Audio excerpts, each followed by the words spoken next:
Welcome back. I've got something special lined up for you. Late at night, when the house is quiet and the world finally exhales, a sound rises from the mountain. It is not loud. It is not sudden. It does not demand attention, and yet it cannot be ignored. No one else hears it. Not the sleeping wife, not the restless children, only one man lying awake, staring into the dark ceiling, listening. The sound feels old, ancient, like time itself clearing its throat, and in that moment, a quiet fear settles in. Is the sound coming from the mountain or from inside me?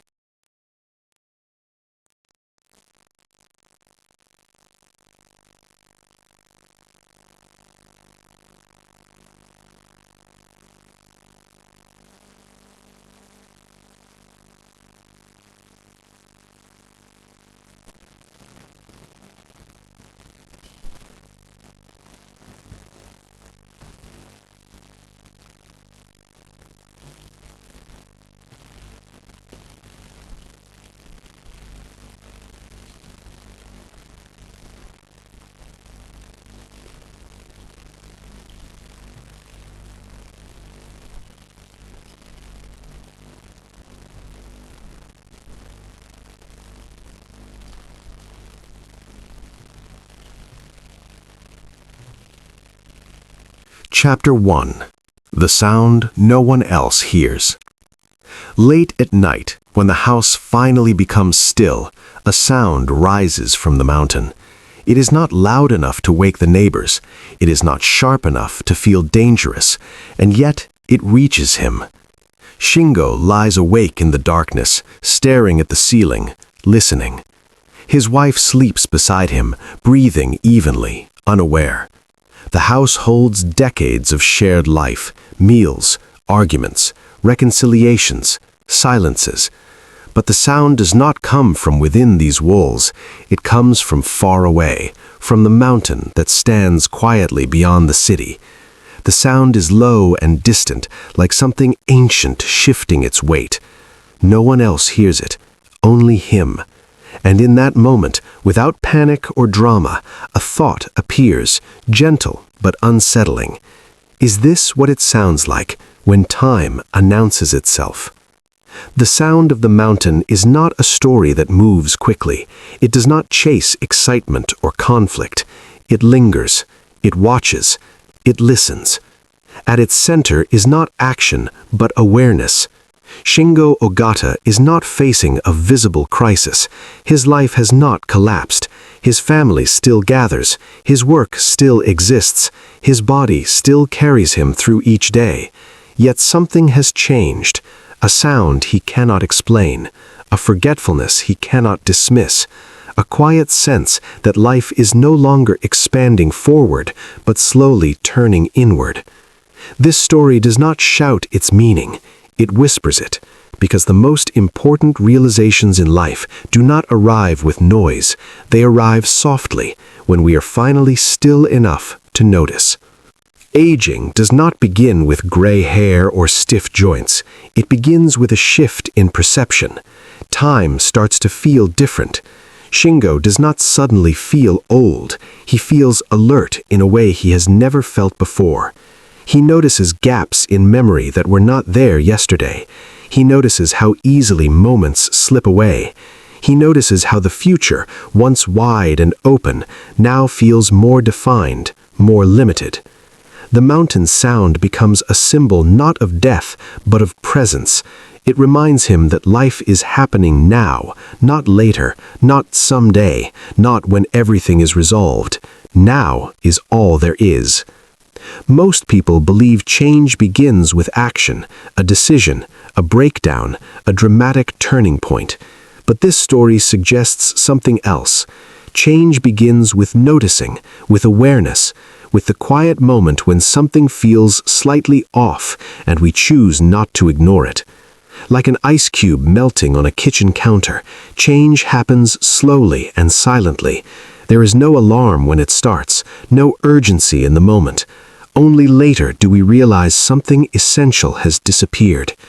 Shingo's awareness builds the same way through small disturbances, a forgotten word, a dream that lingers too long, a sound that refuses to leave his mind. None of these moments are catastrophic. Together, they are transformative. The mountain itself does not move. It has existed long before Shingo's life and will remain long after it ends. That contrast is what makes the sound powerful. The mountain represents permanence. Shingo represents impermanence. Between them, the sound emerges, reminding him that human life exists in tension with time. We often fear awareness will make life heavier, but ignorance does not bring peace.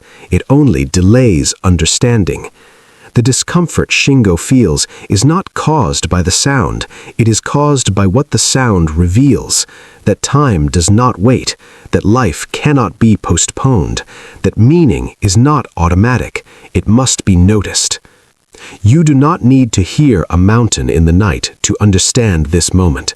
Everyone encounters it in their own way.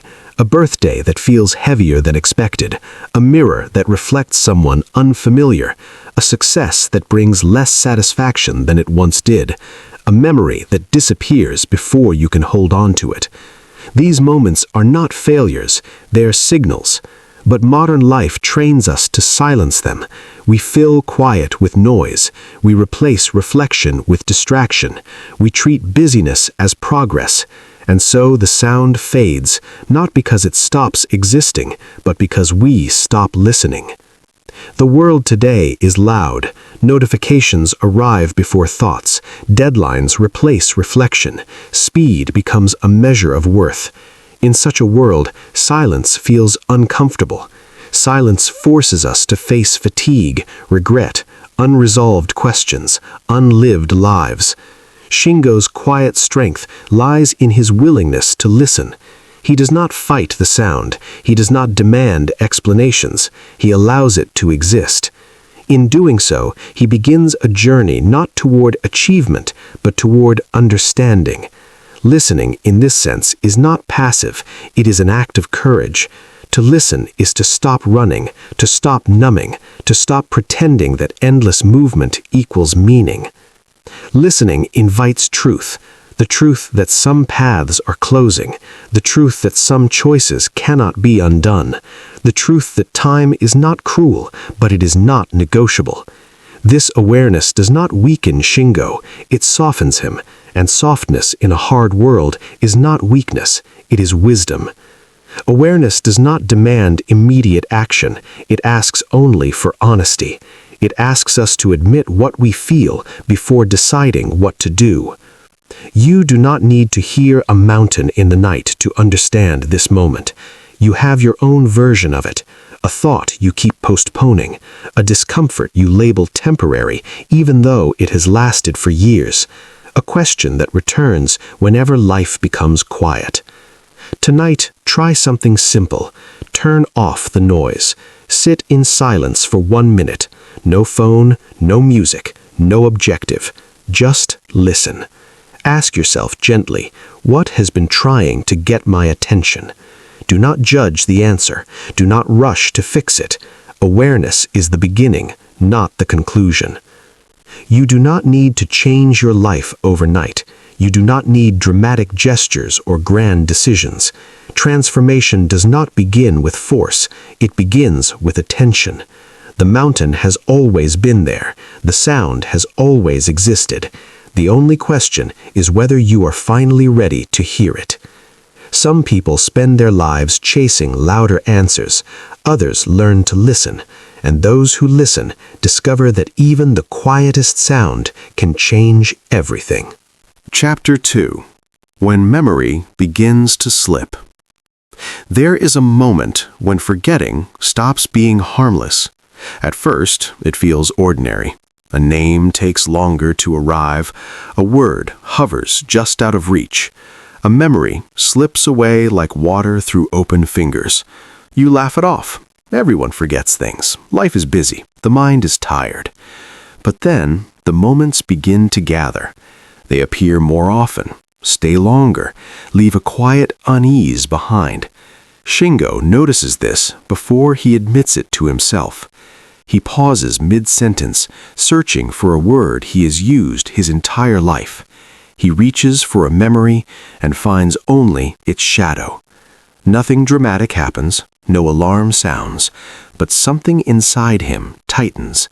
Forgetting has crossed a line. It is no longer about distraction. It feels personal. Memory is not just storage. It is identity. It holds the proof of who we have been and how we arrived here. When memory falters, it feels as if the ground beneath the self has shifted. Shingo does not fear forgetting facts. He fears losing the emotional threads that connect him to his past, the small moments that made him who he is. A voice from long ago, a face that once mattered deeply, a feeling tied to a season that will never return. Memory, he realizes, is not about accuracy. It is about meaning, and meaning, once lost, is difficult to recover. The sound of the mountain treats forgetting not as tragedy, but as revelation. Each lapse forces Shingo to confront a truth he has avoided. Life cannot be preserved. It can only be lived. We imagine memory as something solid, like a library that stores our experiences safely on its shelves. But memory is fragile. It changes shape. It fades. It selects what remains and quietly lets the rest disappear. What stays is not always what we expect. Often, the moments we worked hardest to achieve vanish first, while small, ordinary moments linger with surprising strength. Shingo begins to notice that what he forgets and what he remembers are not random. He remembers emotions more clearly than events. He remembers the feeling of standing beside someone, even when the details are gone. He remembers longing, regret, tenderness. Memory, he understands, is guided by the heart more than the mind. And that realization unsettles him. Because if memory reflects what truly mattered, then forgetting reveals what never did. In a world obsessed with productivity and achievement, forgetting is treated as failure. We measure ourselves by how much we can retain, how fast we can recall, how efficiently we can perform. But this story offers a different perspective. Forgetting is not always loss. Sometimes it is release. Sometimes it is the mind gently letting go of what no longer serves the present moment. The fear comes not from forgetting itself, but from resisting it, from believing that our worth depends on holding everything forever. Shingo watches his mind soften around the edges. At first, he resists. He tries to hold on tighter, to correct himself quickly, to hide the slips from others. But resistance only deepens the unease. The more he fights forgetting, the more power it seems to gain. Slowly, he begins to see that memory, like time, cannot be controlled. It can only be respected. And respect begins with acceptance. This realization carries a quiet wisdom. If memory fades, then meaning must be created in the present. If the past cannot be fully preserved, then the present moment becomes precious. Forgetting teaches urgency, not panic. It reminds us that experiences are not meant to be stored. They are meant to be felt, fully, honestly, without postponement. Most people do not notice when memory begins to slip because they are rarely present enough to feel it. Life moves fast. Distraction covers discomfort. We scroll, we consume, we fill every empty moment. And so, memory fades quietly in the background, unnoticed. But when we slow down, forgetting becomes visible. And when it becomes visible, it asks a question that cannot be ignored. If so much of life will eventually disappear from memory, what is worth giving attention to now? Shingo does not find an answer immediately. Instead, he finds awareness. He notices how rarely people truly look at one another, how often conversations pass without presence, how easily moments are traded for convenience. Forgetting sharpens his sensitivity. It makes him listen more carefully, observe more deeply. As memory loosens its grip, attention strengthens. He begins to see that awareness can replace memory as a foundation for meaning. This shift is subtle but profound. Memory looks backward. Awareness exists now. When memory weakens, awareness becomes essential. Shingo begins to experience moments fully without trying to capture them for later. A shared meal, a passing expression, a quiet evening. He doesn't think about remembering them, he simply lives them, and in doing so, he feels more alive than he has in years. The fear of forgetting often hides a deeper fear, the fear of disappearing, of becoming invisible, of losing significance. But identity is not stored in memory alone. It is expressed through presence, through how we show up, through how we treat others, through how we live the moments we are given. Even if memory fades, the impact of presence remains. It continues in the lives we touch, the kindness we offer, the care we show. This chapter does not ask us to celebrate forgetting. It asks us to understand it. Forgetting is not the enemy of meaning. Indifference is. A life lived without attention leaves little worth remembering. A life lived with presence leaves traces that extend beyond memory itself. Shingo begins to sense this truth not intellectually, but emotionally, and that is where real understanding lives. If you have noticed moments of forgetfulness in your own life, do not rush to label them as failure. Pause. Ask what they might be revealing. Are you rushing too much? Are you living on autopilot?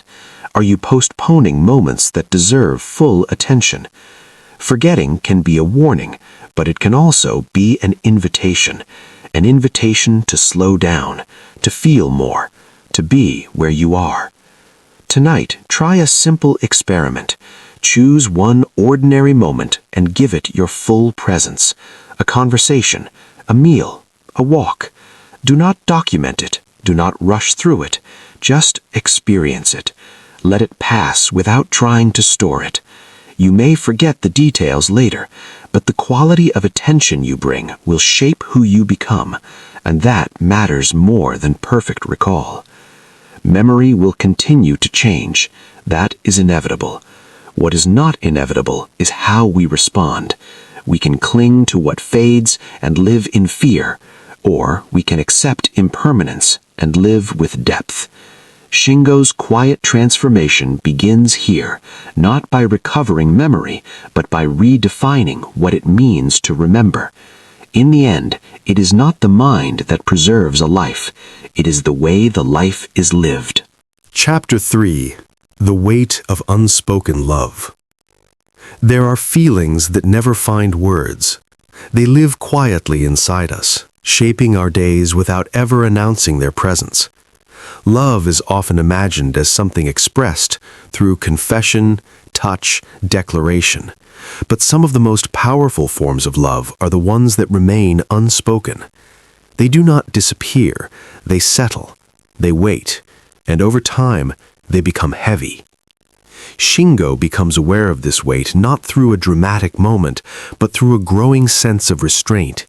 He feels emotions rise within him and stop just short of expression, not because he does not feel deeply, but because he has lived long enough to know the cost of speaking too late, too awkwardly, or too honestly.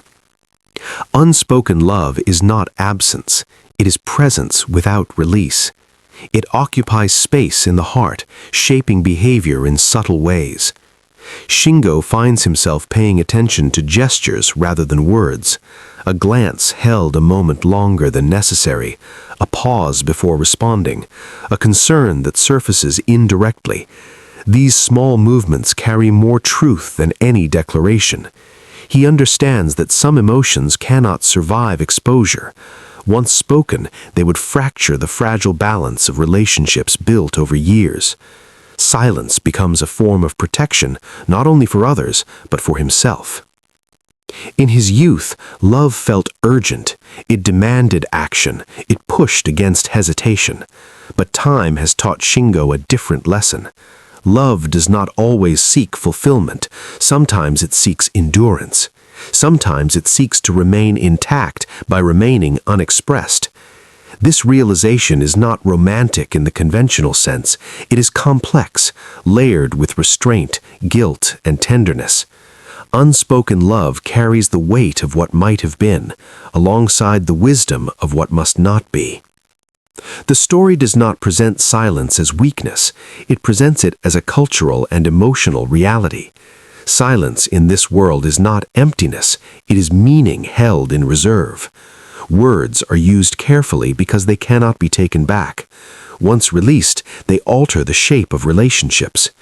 Shingo understands that love spoken at the wrong moment can wound rather than heal, and so he carries his feelings quietly, allowing them to inform his actions without demanding recognition. There is a quiet sorrow in this kind of love. It exists without resolution. It never reaches a clear conclusion. It remains suspended, unresolved, and therefore permanent. Shingo feels this sorrow not as pain, but as heaviness. It sits beneath his daily routines, coloring his interactions with gentleness and caution. He is kinder where he cannot be honest, more attentive where he cannot be direct. Love, denied a voice, finds expression through care. Unspoken love also carries regret. Not the loud regret of obvious mistakes, but the subtle regret of missed timing, of realizing too late what once felt ordinary, of recognizing depth only after opportunity has passed. Shingo senses this regret without bitterness. He does not wish to reverse time. He simply acknowledges the weight of what remains unsaid. This acknowledgement does not free him from it, but it deepens his understanding of himself. Many people believe love must be expressed to be real, but expression is only one form of truth. There are loves that cannot be spoken without causing harm. There are feelings that must remain internal to preserve dignity, stability, or peace. Shingo's experience reveals that love is not always about possession or declaration. Sometimes it is about restraint, about choosing silence to protect others from emotional confusion, about accepting the limits of what can be shared. This kind of love demands maturity. It requires the ability to hold emotion without needing immediate relief. It asks for patience, self-awareness, and humility. Shingo does not deny what he feels. He simply refuses to let it disrupt the lives of those around him. In doing so, he carries a quiet burden, but it is a burden he accepts as part of living honestly within constraints. As time passes, Shingo becomes aware that unspoken love shapes identity. It influences how he sees himself, how he treats others, how he navigates closeness and distance. It teaches him that intimacy does not always mean proximity, that care does not always require possession, that love can exist without expectation of return. These lessons are not easy. They come with loneliness, but they come with depth. The weight of unspoken love also reveals the importance of timing. Some truths spoken too early can destroy. Spoken too late, they lose their power. Timing is invisible but decisive. Shingo recognizes this with a quiet clarity. He does not condemn himself for what he did not say. He understands that each moment allowed certain truths. Others had to wait, even if waiting meant never being spoken. For the reader, this chapter invites reflection on the loves carried silently, the feelings that were never expressed, the emotions restrained out of care or fear. Not all silence is regret, not all expression is courage. Sometimes the bravest act is to feel fully without acting impulsively, to accept the weight of emotion without demanding release. If you carry unspoken feelings, consider what they have taught you. Have they made you gentler, more patient, more aware of others' vulnerability? Or have they hardened you, closed you off? Unspoken love can either deepen compassion or create distance. The difference lies in how it is held. With bitterness, it corrodes. With acceptance, it transforms. Shingo's quiet journey continues not toward resolution, but toward understanding. He does not seek to lighten the weight by confession. He seeks to carry it with dignity. In this, the story offers a subtle truth. Not all emotional weight is meant to be lifted. Some of it is meant to be carried, shaping us into people capable of restraint, care, and quiet strength. At the end of the day, unspoken love does not vanish. It settles into the fabric of who we are. It influences our choices, our tone, our patience. It teaches us that love is not always about being seen. Sometimes it is about seeing others clearly and choosing, again and again, to protect what matters more than our need to be understood. There comes a moment when you realize the child you raised is no longer someone you fully know.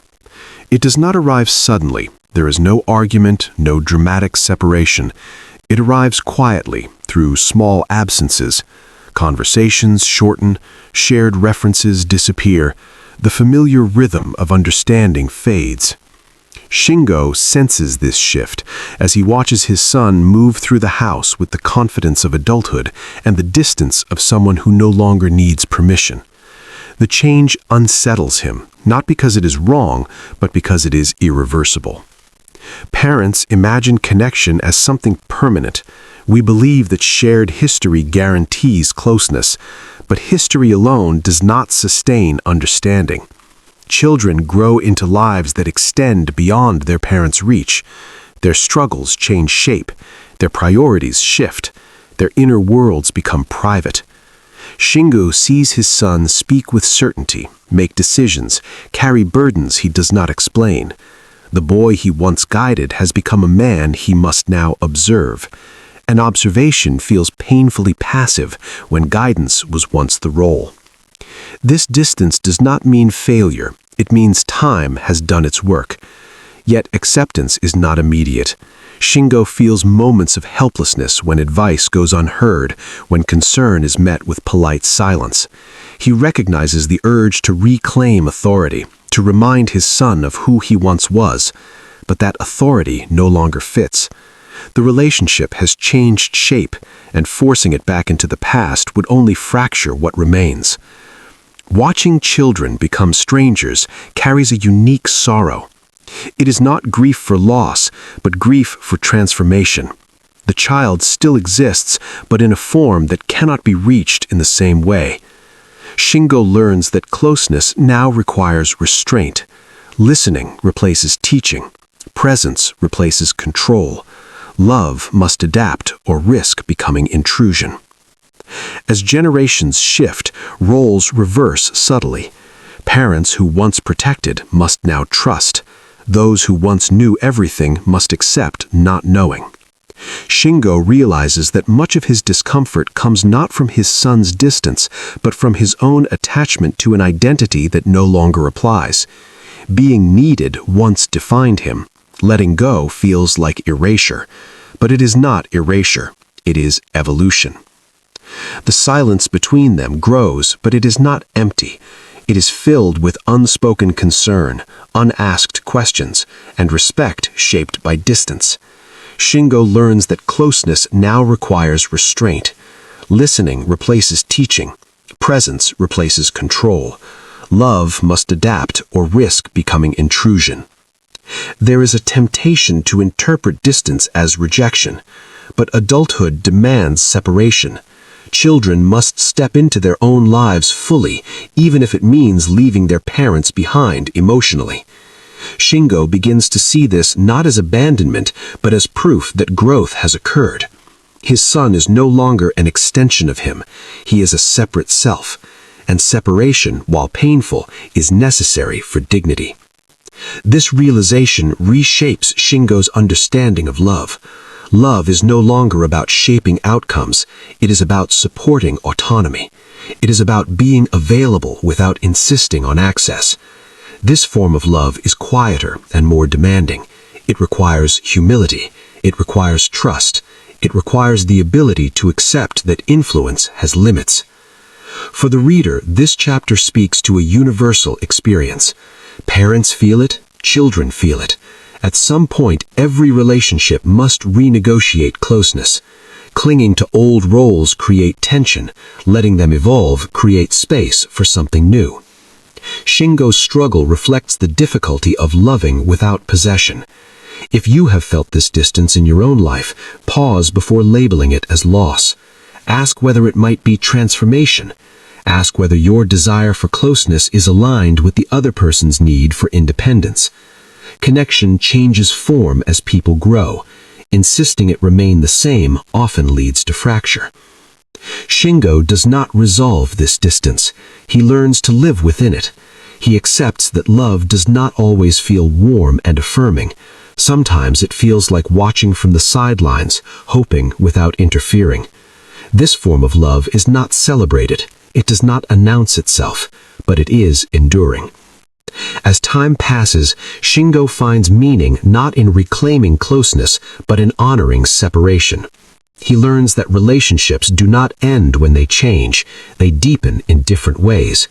The child he once knew may be gone, but a new relationship is possible if he is willing to meet it without expectation. Watching children become strangers teaches a difficult truth. Love must grow as people grow. When it does not, it becomes heavy. When it does, it becomes spacious. Shingo's quiet acceptance marks another step in his journey, not towards control, but towards understanding. Desire does not disappear with age. It only becomes quieter, more careful, more complicated. Shingo learns this not through action, but through awareness. A feeling rises within him unexpectedly, catching him off guard. It is not sudden passion or reckless longing. It is subtler than that. A warmth that lingers, a pull that does not ask for permission. Desire arrives without regard for logic, history, or responsibility, and when it does, it forces an uncomfortable confrontation with the parts of the self that time has not erased. Regret walks closely beside desire. They are not opposites, they are companions. Desire reminds us of what we still want. Regret reminds us of what we did not choose or could not choose. Shingo feels both at once. He becomes aware of feelings that cannot be acted upon without causing harm. This awareness does not make the desire disappear. It deepens the complexity of carrying it. He understands that wanting does not require justification. Acting does. The story does not frame desire as moral failure. It presents it as human truth. Desire does not obey social roles. It does not respect age or obligation. It arises from the same place in everyone, young or old. What changes over time is not desire itself, but the capacity to restrain it. Shingo's struggle is not with temptation, but with understanding. He asks himself not what he wants, but what his wanting reveals about his life. Desire often surfaces where something is missing, not always something external, but something internal. A lack of tenderness, a hunger for recognition, a wish to feel seen without explanation. Shingo recognizes that desire is rarely about the object it attaches to. It is about the emotion it promises to fulfill. When desire awakens, it points toward an unmet need. The danger lies in confusing the signal for the solution. Regret sharpens this realization. Regret is not always about past mistakes. Sometimes it is about past silence, about choices made cautiously when courage might have changed everything. Shingo does not replay his life with bitterness. He does not imagine alternate futures in detail, but he feels the weight of paths not taken, not as punishment, but as understanding. Regret becomes a teacher, not an enemy. This chapter reveals a quiet truth. Maturity is not the absence of desire, but the ability to hold it without being ruled by it. Shingo does not deny what he feels. Denial would only turn desire into resentment. Instead, he allows himself to feel fully, while choosing carefully how to respond. This balance is fragile.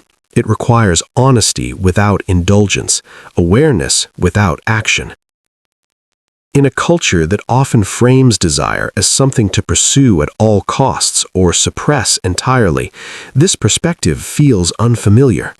But life lived over many decades teaches nuance.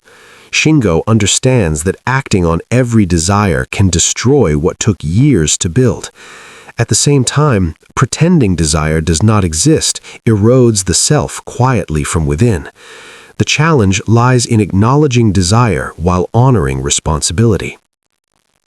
Regret becomes more bearable when it is understood as part of being alive. Everyone carries it, even those who appear confident and fulfilled. Regret does not mean life was wrong. It means life required trade-offs. Choosing one path means leaving others unexplored. The pain comes not from the choice itself, but from resisting its consequences. Shingo begins to accept regret as evidence of depth, not failure.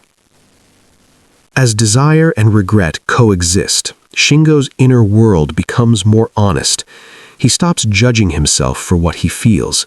Judgment only creates shame, and shame distorts understanding. Instead, he observes his emotions with curiosity.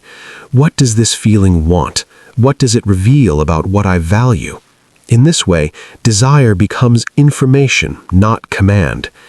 This approach changes how he relates to others. He becomes more compassionate, more patient. He sees how easily people are driven by desires they do not understand, how often regret hides beneath anger or withdrawal. His own struggle teaches him to see complexity where he once saw simplicity. This is not resignation, it is maturity. For the reader, this chapter invites reflection on the desires that feel inconvenient, untimely, or inappropriate. Not all desires are meant to be fulfilled, but all deserve to be acknowledged. Suppressed desire does not disappear. It transforms into dissatisfaction or resentment. Acknowledged desire can be understood, redirected, or gently released. If you feel regret, do not rush to erase it. Ask what it is pointing toward. Regret often reveals values. It highlights what mattered more than we admitted at the time. When seen clearly, regret can guide future choices rather than haunt past ones. Desire and regret, held together with awareness, can deepen wisdom rather than diminish peace. Shingo does not reach a resolution where desire vanishes or regret dissolves. That is not the nature of being human. Instead, he reaches a quieter understanding. He learns that the heart is not meant to be simplified. It is meant to be understood. Desire does not make him reckless. Regret does not make him bitter. Together, they make him human. In the end, this chapter offers a subtle lesson. A meaningful life is not one free from longing or remorse. It is one where longing is met with restraint and remorse is met with compassion. The human heart is capable of holding contradictions without breaking. Shingo's journey continues, shaped not by the elimination of desire, but by his willingness to face it honestly and live with integrity. Nature does not hurry, and yet everything changes.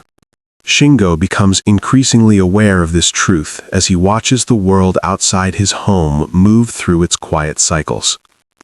Trees shed their leaves without regret. Seasons arrive and leave without explanation. The mountain remains, unchanged in form, while everything around it transforms. This contrast draws his attention inward. Nature does not resist time. It does not argue with it. It simply moves in rhythm. Watching this, Shingo begins to sense that much of his own discomfort comes from resistance rather than loss. Human beings often imagine themselves separate from nature, as if time applies differently to them. We struggle against aging, against change, against endings, but nature offers no such struggle. A flower blooms fully and fades without apology. A river flows without clinging to where it has been. Shingo sees in these patterns a quiet instruction. Life is not meant to be held still. It is meant to move, to change shape, to pass. As he walks and observes, Shingo realizes that nature reflects the inner state of those who look at it closely. When the mind is restless, the world appears chaotic. When the mind is calm, the same world feels ordered and alive. The mountain he hears at night is not threatening, it is steady. Its sound does not signal danger, but continuity. It has endured countless human lives without judgment. In its presence, individual worries shrink. Nature's indifference can feel harsh, but it is also liberating. The world does not revolve around human concerns. It does not pause for regret or anticipation. This realization humbles Shingo. It releases him from the belief that his personal struggles are unique or exceptional. They are part of a larger pattern, shared by all living things. Birth, growth, decay, and disappearance are not personal failures. They are universal movements. Shingo begins to notice how often people resist these movements. They cling to youth, they cling to roles, they cling to identities long after they have outlived their usefulness. Nature offers a different model. Leaves fall when it is time. They do not argue for permanence. The tree does not mourn each leaf. It trusts the cycle. This trust, Shingo realizes, is what he has been missing. Time in nature does not feel linear. It feels circular. Endings contain beginnings. Loss contains renewal. Shingo starts to understand that his fear of aging is rooted in a misunderstanding of time. Aging is not a straight line toward disappearance. It is part of a cycle that has always existed. Seeing himself as part of this cycle brings a quiet sense of relief. Nature also teaches restraint. Nothing blooms constantly. Rest is built into the design of life. Winter is not failure, it is preparation. Shingo recognizes how rarely he has allowed himself true rest. Even now, in later years, his mind continues to chase relevance, usefulness, justification. Nature offers permission to pause, to be without producing, to exist without proving. As he observes, he feels a softening of his internal urgency. The need to control outcomes loosens. Nature does not plan obsessively, yet everything arrives on time. This does not mean passivity, it means alignment, acting in accordance with conditions rather than forcing results. Shingo begins to apply this understanding inwardly. He stops demanding certainty from the future. He stops replaying the past with judgment. He meets each day as it arrives. The mirror nature provides is not flattering, but it is honest. It shows humans their smallness without diminishing their value. Shingo sees that his life, like all lives, is brief. But brief does not mean meaningless. A flower does not need to last forever to be complete.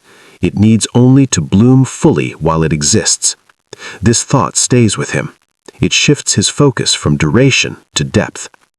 Many people fear impermanence because they believe it robs life of significance. But impermanence is what gives moments their intensity.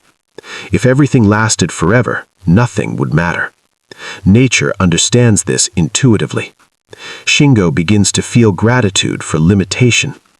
Time, rather than being an enemy, becomes a container that gives shape to experience. This chapter invites the reader to look at nature not as scenery, but as teacher. The next time you see leaves falling, ask what they might be asking you to release. The next time you notice a season changing, ask where in your life change is being resisted unnecessarily. Nature does not demand that you let go. It shows you how. Shingo does not romanticize nature. He does not escape into it. He simply learns from it. He allows its rhythms to remind him that struggle often comes from forgetting what we are part of. We are not outside time. we move within it. When we align with that movement, peace becomes possible. As the mountain continues to stand in the distance, its presence grows less ominous and more reassuring. It does not hurry him toward the end. It invites him to live in rhythm, to accept change without fear, to see his own life as a natural process rather than a personal burden. In the end, nature does not solve Shingo's questions. It reframes them. It teaches him that acceptance is not resignation. It is understanding. And understanding, when it settles deeply, brings a quiet freedom. Chapter 7. The Weight of Memory. Memory does not arrive in neat order. It comes uninvited, drifting into the present with the same quiet insistence as the sound of the mountain. Shingo finds that as his body slows, his memories grow more active, as if time, sensing its hold weakening, releases what it has stored away. Moments from childhood, from early marriage, from years he believed he had forgotten now return with unexpected clarity. They do not come as complete stories. They arrive as fragments, a voice, a gesture, a face half turned in light. These fragments carry weight, not because of what they explain, but because of what they awaken. Shingo begins to understand that memory is not a record of truth. It is an emotional landscape shaped by longing, regret, and unfinished feeling. The past does not return as it was, it returns as it is needed. Some memories soothe him, reminding him that tenderness once existed where he now feels distance. Others trouble him, revealing choices made without awareness, words spoken carelessly, silences that became permanent. He does not judge these memories harshly, yet he cannot ignore their presence. They ask to be acknowledged. As he reflects, Shingo notices how memory and aging are intertwined. In youth, the future dominates attention. In later years, the past grows louder. But this is not merely nostalgia, it is a quiet reckoning. The mind begins to search for coherence, for patterns that explain how one arrived at this moment. Shingo is not seeking justification, he is seeking understanding. He wants to know whether his life, taken as a whole, carries a kind of balance. He realizes that many of his memories center not on major events, but on ordinary moments he once dismissed as insignificant. A shared meal, a conversation cut short, a glance he failed to return. These small moments now feel heavier than the milestones he once believed defined his life. Marriage, work, success, and duty fade into the background. What remains are moments of connection and moments of absence. Memory, it seems, values intimacy over achievement. Shingo becomes aware of how often he misunderstood those closest to him. He recalls moments when his wife's silence was not indifference, but fatigue, when his children's distance was not rejection, but uncertainty. At the time, he responded with authority or withdrawal, believing that responsibility required emotional restraint. Now, memory reframes these moments with painful clarity. He sees how restraint sometimes became neglect. This realization does not arrive with drama, it settles slowly, like dust, changing the shape of the room without making a sound. Yet memory is not cruel. Alongside regret, it offers forgiveness. Shingo remembers kindness he once extended without thinking. He remembers patience he did not recognize as virtue at the time. These memories remind him that no life is composed solely of mistakes. Even flawed understanding can coexist with genuine care. This balance prevents him from collapsing into self-condemnation. Memory, in its fullness, insists on complexity. The past also reveals how much of life is shaped by what is left unsaid. Words withheld out of pride or fear echo louder in memory than words spoken carelessly. Shingo recognizes that silence has consequences. It can protect, but it can also wound. He thinks of conversations that never happened, apologies that remained unspoken, gratitude assumed but never expressed. These omissions linger, not as accusations, but as questions. What might have changed if he had spoken? As memory deepens, Shingo feels a subtle shift in how he relates to the present. He listens more closely. He speaks more deliberately. The weight of memory does not paralyze him, it sharpens him. Knowing how easily moments pass into permanence, he becomes more attentive to what is happening now. The present gains urgency, not from fear of loss, but from awareness of value. Each interaction carries the possibility of becoming memory. This thought makes him gentler. He also begins to see how memory connects generations. His own memories are shaped by those who came before him, just as his actions will shape how he is remembered. This realization softens his view of family conflict. He sees that patterns repeat, not out of malice, but out of inheritance. Emotional habits pass quietly from parent to child. Distance, restraint, sacrifice, and silence are learned long before they are chosen. Understanding this does not erase pain, but it offers context. Memory blurs the boundary between presence and absence. Those who are gone remain vivid. Those who are present sometimes feel distant. Shingo feels the presence of the dead more clearly than the intentions of the living. This does not frighten him, it feels natural. Memory allows the past to coexist with the present, reminding him that time does not erase relationships, it only changes their form. As the chapter unfolds, memory becomes less a burden and more a companion. It walks beside Shingo, not demanding resolution, but offering perspective. He understands now that forgetting is not failure, it is mercy. The mind chooses what to preserve. What remains does so because it still matters. Memory is selective not because it is weak, but because it is purposeful. Shingo reflects on how society treats memory in old age. Forgetfulness is feared, remembrance is romanticized. But memory, as he experiences it, is neither curse nor gift alone. It is a responsibility. To remember honestly is to accept ambiguity, to acknowledge both care and harm without reducing a life to either. This honesty requires courage. Shingo feels himself growing into it, slowly. The sound of the mountain returns in his thoughts, not as a symbol of death, but as a reminder of continuity. Just as the mountain holds layers of history within its stillness, Shingo holds layers of memory within his silence. Neither speaks loudly, both endure.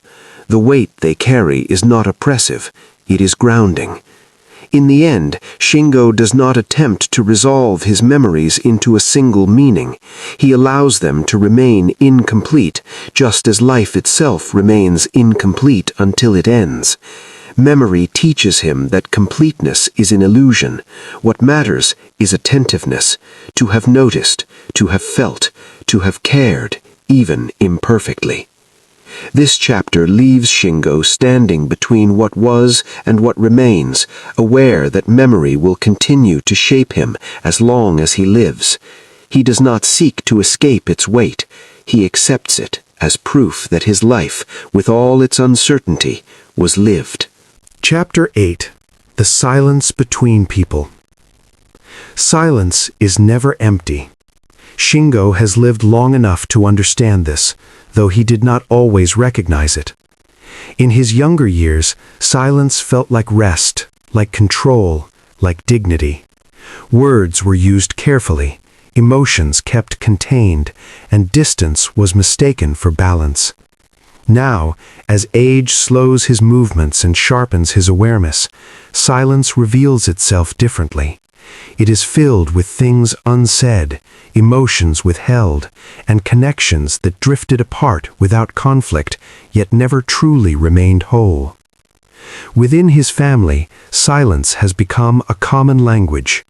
Meals are eaten with politeness, conversations move safely across surfaces, and deeper thoughts remain hidden behind routine phrases. No one argues loudly, no one demands explanation, and yet Shingo senses the tension beneath this calm. Silence, he realizes, can be more complicated than conflict. Arguments end, silence lingers. He begins to notice how each person carries their own private quiet. His wife's silence feels heavy, shaped by years of accommodation and unspoken disappointment. It is not resentment exactly, but endurance. She has learned to survive within the spaces between words, shaping her life around what is expected rather than what is desired. Shingo understands now that her quiet is not weakness. It is the result of a lifetime spent adapting to circumstances she could not easily change. With his children, the silence takes a different form. It is cautious, indirect, shaped by generational distance. They speak to him with respect, but rarely with honesty. Shingo senses that they protect him from truths they believe he cannot handle, just as he once protected them by withholding his own uncertainties. This mutual protection creates distance. Everyone means well, everyone feels alone. Shingo reflects on how silence often begins with good intentions. Words are withheld to avoid pain, to maintain harmony, to preserve order. But over time, this restraint becomes habit. Habit becomes character, and character shapes relationships. Silence, once chosen, becomes inherited. Children learn not only what their parents say, but what they avoid saying. Emotional patterns pass quietly, without instruction. As he listens more closely, Shingo recognizes how silence changes meaning depending on context. Between strangers, it can feel peaceful. Between loved ones, it can feel heavy.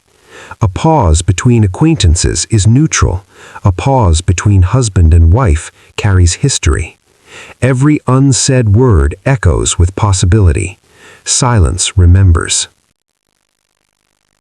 There are moments when Shingo wishes he could speak freely now, break through the careful calm and name what has gone unspoken for years. But age has not made him impulsive. He understands that words cannot simply erase decades of habit. Speaking too suddenly may wound rather than heal. Silence has shaped these relationships. It cannot be undone by a single conversation. This awareness does not discourage him, it tempers him. Instead, he begins to change how he inhabits silence. He listens without planning his response. He allows pauses to exist without rushing to fill them. He notices tone, posture, breath. Silence becomes a space of attention rather than avoidance. Through this shift, he discovers that silence can also be an invitation. When held gently, it allows others to speak. Shingo also turns inward, examining the silence within himself. He recognizes how often he avoided confronting his own doubts by staying busy, by focusing on duty and routine. Silence once frightened him because it threatened to expose uncertainty. Now he allows himself to sit with it. In that stillness, he finds not fear, but clarity. The mind settles, the heart speaks quietly. He begins to see that much of his life was shaped by what he did not say to himself. He avoided naming dissatisfaction. He avoided acknowledging desire. He accepted roles without questioning whether they fit. Silence made endurance possible, but it also delayed understanding. This realization is not bitter, it feels honest. He sees that survival often requires compromise, and clarity often arrives late. There is a cultural weight to silence as well. Shingo understands that he belongs to a generation taught to value restraint, endurance, and emotional control. Expression was often associated with selfishness. Stability required sacrifice. In this context, silence was not neglect, but virtue. Recognizing this helps him soften his judgment of himself and others. They were shaped by the values available to them. Yet even virtues have costs. Shingo sees how emotional restraint limited intimacy, how respect replaced closeness, how roles replaced understanding. Silence maintained order, but it also preserved distance. This is not an accusation, it is an observation. Life, he realizes, is built on trade-offs rarely acknowledged at the time they are made. As the days pass, Shingo becomes more aware of the silence between moments, the pause before sleep, the quiet before dawn, the stillness after a conversation ends. These spaces no longer feel empty, they feel alive with reflection. Silence becomes a teacher. It shows him where attention has been missing. He also senses how silence prepares people for loss. When words grow fewer, presence grows more important. Sitting together without speaking becomes an expression of care. In this way, silence gently trains the heart to accept impermanence. It teaches that connection does not always require explanation. The sound of the mountain returns again, distant yet unmistakable. It exists beyond language. It does not explain itself. It simply endures. Shingo recognizes that some truths cannot be spoken clearly, only felt. Silence is the language of such truths. It carries meaning without demanding interpretation. By the end of this chapter, Shingo no longer views silence as absence. He understands it as a condition shaped by time, culture, fear, and care. Silence can wound, but it can also protect. It can isolate, but it can also deepen awareness. Its meaning depends on how it is held. Shingo does not resolve to speak more or less. He resolves to listen better, including to what is not said. He accepts that some silences will remain, and that this is part of being human. Not everything requires articulation. Not every feeling seeks words. In accepting the silence between people, Shingo feels a quiet peace. He understands that connection does not always announce itself. Sometimes it exists simply in shared presence, in endurance, in the willingness to remain. Silence, when understood, becomes not a wall, but a space where understanding can slowly grow. Chapter 9. The Nearness of Loss. Loss does not always arrive suddenly. Sometimes it approaches slowly, quietly, like a shadow that lengthens without being noticed. Shingo feels its nearness not through dramatic events, but through subtle shifts in daily life. A familiar voice sounds thinner. A presence once taken for granted feels fragile. Moments that once passed without reflection now carry a faint sense of finality. He realizes that loss is not only about death, it is about change, distance, and the gradual loosening of what once felt permanent. As he grows older, Shingo becomes acutely aware of how easily people drift away, even while remaining physically close. Relationships thin out, not because of conflict, but because of time. Conversations shorten, shared experiences decrease. What remains is routine, polite and functional, yet lacking the warmth it once held. This quiet fading feels like a form of loss that society rarely names. There is no ceremony for it, no clear moment when one can say something has ended. It simply becomes different. Shingo reflects on how little control people have over loss, despite how much effort they invest in stability. Life is built carefully, day by day, yet it remains vulnerable to forces beyond intention. Health weakens, desires change, circumstances shift. People move emotionally even when they stay physically near. This realization unsettles him, but it also deepens his humility. He understands now that permanence was always an illusion sustained by habit. He thinks often of death, not with fear, but with attentiveness. Death has moved closer in his awareness, not because it threatens him directly, but because it has become visible in others. Friends disappear from his routine. Familiar names stop being mentioned. Each absence subtly redraws the map of his world. Loss accumulates quietly, reshaping daily life until one day the landscape feels unfamiliar. Yet Shingo notices that anticipation of loss can be heavier than loss itself. The waiting, the sensing, the knowing without confirmation creates a particular kind of tension. It is a state of emotional suspension where one does not grieve openly but also cannot fully relax. He learns that the human heart begins to mourn long before events occur. This early mourning is cautious, incomplete, and deeply private. Within his family, Shingo senses this unspoken awareness. Everyone knows that time is narrowing, but no one names it. They behave gently, carefully, as if sudden movements might disturb something fragile. This shared restraint feels both tender and isolating. Each person carries concern alone, believing they are protecting the others. In this way, loss creates silence before it creates absence. Shingo reflects on how love changes in the presence of possible loss. It becomes quieter, more restrained, yet more focused. Small gestures take on greater meaning. A shared glance, a routine check-in, a brief moment of warmth becomes precious. He realizes that love near loss is less about expression and more about attention. It listens closely, it notices details. At the same time, Shingo struggles with the fear of regret. He wonders whether he has loved enough, spoken enough, understood enough. The nearness of loss sharpens these questions.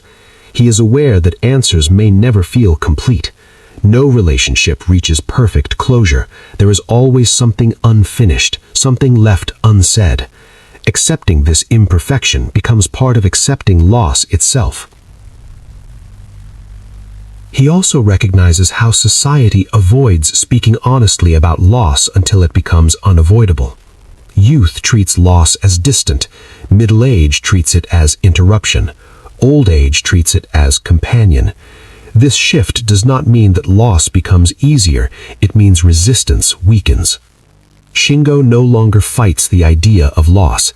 He allows space in his thoughts, believing acknowledgement is a form of preparation. Memory plays a complex role here. Past losses resurface, reminding him that he has survived grief before. He remembers how pain once felt unbearable and yet slowly softened into something manageable.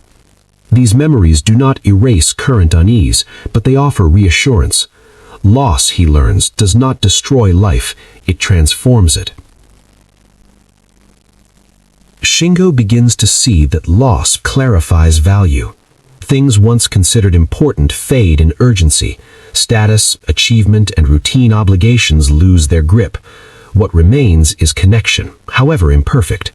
He becomes less concerned with being right and more concerned with being present. Loss strips life down to essentials. He notices also how people respond differently to the nearness of loss. Some become anxious, clinging tightly to routine. Others withdraw emotionally, creating distance as protection. There was no correct response. Each person negotiates vulnerability in their own way. Shingo does not judge these responses. He understands now that fear expresses itself through behavior long before it becomes conscious thought. As he listens to the sound of the mountain in his imagination, he associates it with endurance rather than ending. The mountain has witnessed countless losses, countless lives passing quietly beneath it, yet it remains. This perspective does not diminish individual pain, but it places it within a larger rhythm. Loss is not a personal failure, it is part of continuity. Shingo reflects on how grief often reveals love more clearly than presence ever did. One does not fully understand attachment until it is threatened. The fear of absence exposes how deeply someone has shaped one's inner world. In this sense, loss is also revelation. It shows what mattered most, even when that truth was rarely spoken. Shingo begins to practice a quiet form of acceptance, not resignation, but openness. He allows himself to feel sadness without immediately searching for explanation. He allows uncertainty to exist without demanding resolution.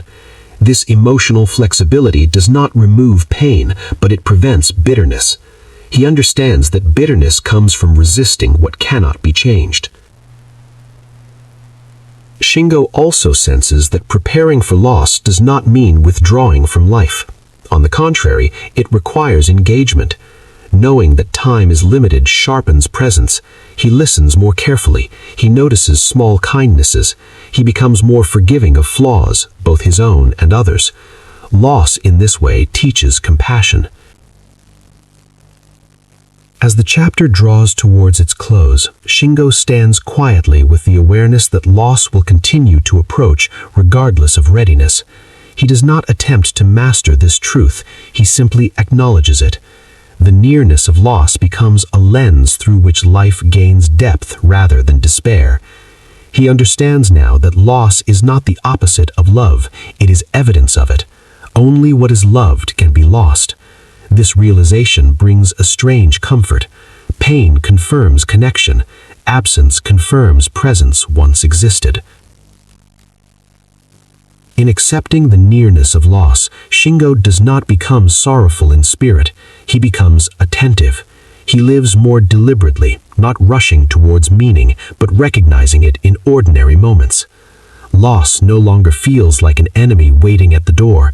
It feels like a reminder walking quietly beside him, urging him to notice what still remains. Chapter 10. Listening to the Mountain. In the final stage of his reflections, Shingo no longer searches for answers. The questions that once troubled him have softened, not because they were resolved, but because their urgency has faded. What remains is attention. He listens more than he speaks, observes more than he interprets, and accepts more than he resists. The sound of the mountain, once distant and unsettling, now feels familiar. It does not announce itself. It simply exists, steady and indifferent, yet strangely intimate. Shingo realizes that this sound has been present throughout his life. Only now has he learned how to hear it. Listening, he discovers, is different from understanding. Understanding seeks clarity, order, and meaning. Listening requires patience and humility. It accepts ambiguity. The mountain does not explain itself. It does not promise comfort or warning. It offers presence. Shingo recognizes that much of his earlier life was spent trying to control outcomes, interpret motives, and impose structure on experiences that resisted such efforts. Age has loosened this impulse. He now allows things to be as they are.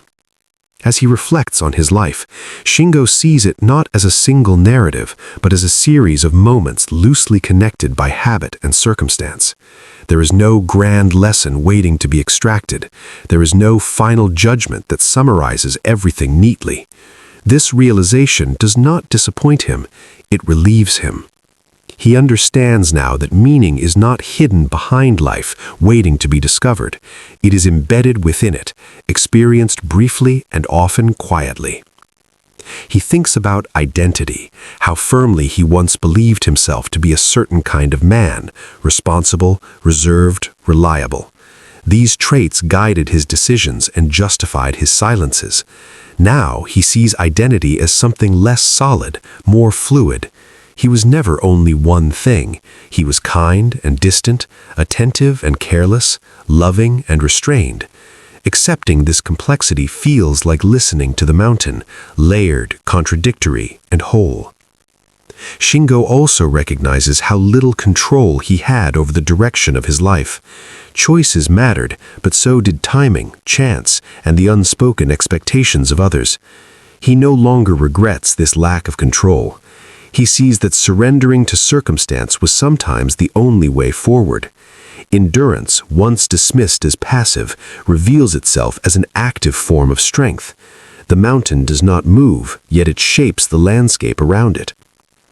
As he becomes more still, Shingo notices how the present moment expands. Without the constant pressure of future plans or past regrets, time feels less crowded. Simple activities take on depth. Sitting quietly, watching light change, listening to distant sounds. These moments do not demand interpretation. They are complete in themselves. He understands now that awareness does not require drama. It requires presence. He reflects on love one last time, not as passion or obligation, but as continuity. Love persists even when expression weakens. It survives misunderstanding, distance, and silence. He sees that his love was imperfect, shaped by fear and habit, yet real. This recognition allows him to forgive himself without dismissing the pain he may have caused. Forgiveness, he learns, is not erasure. It is acknowledgement without punishment. Shingo's thoughts turn to those who will continue living after him. He does not worry about legacy in grand terms. He does not imagine being remembered for achievements or authority. Instead, he wonders how his presence felt, whether he offered stability, whether he allowed others to be themselves, whether his silences were felt as safety or absence. These questions do not haunt him, they ground him. They keep him attentive until the end. Listening to the mountain teaches him that endings are rarely dramatic. They arrive quietly, like most important things in life. There is no clear moment when one chapter closes and another begins. Life fades rather than stops. Understanding this removes fear. Death, when it comes, will not interrupt something complete. It will conclude something always in motion. He recognizes that fear diminishes when one stops demanding certainty. Much of his earlier anxiety came from wanting assurance of meaning, of correctness, of being understood. Now he accepts not knowing. The mountain does not answer questions, yet it does not threaten. It simply remains. This steadiness becomes a model for how to exist without explanation. Shingo becomes aware that listening is also a form of respect. To listen to people, to silence, to nature, to one's own thoughts without immediately reacting is to honor their complexity. He wishes he had learned this earlier, but he does not dwell on that wish. Timing, he now knows, is beyond negotiation. Wisdom arrives when it arrives. As the days continue, Shingo feels less separate from the world around him. Boundaries soften. The distinction between inner life and outer life blurs. Sounds, memories, sensations, and thoughts flow together without resistance. He does not attempt to organize them. He allows them to pass through him. This openness brings a quiet contentment, not happiness in the conventional sense, but peace. The mountain's sound, once associated with death, now feels associated with continuity. It reminds him that life extends beyond individual experience. Countless lives have listened before him. Countless lives will listen after. His own listening is brief, but no less meaningful for its brevity. Being part of something larger does not diminish him, it places him. Shingo understands now that the deepest truths are not taught, they are absorbed slowly through living, enduring, noticing, and letting go. The mountain does not instruct, it invites. It asks nothing, it simply stands, allowing others to find their own meaning in its presence. As this final chapter settles, Shingo no longer seeks resolution. He accepts incompleteness as natural. His life does not need to add up to a single message. It is enough that it was lived with attention, however late that attention arrived. Awareness, even at the end, changes the quality of what remains. Listening to the mountain becomes his final practice, not listening for warning or promise, but listening as acknowledgement of time passing, of life continuing, of silence speaking without words. In this listening, Shingo finds no answers, yet he feels no lack. The sound does not explain life, it affirms it. And in that quiet affirmation, Shingo rests.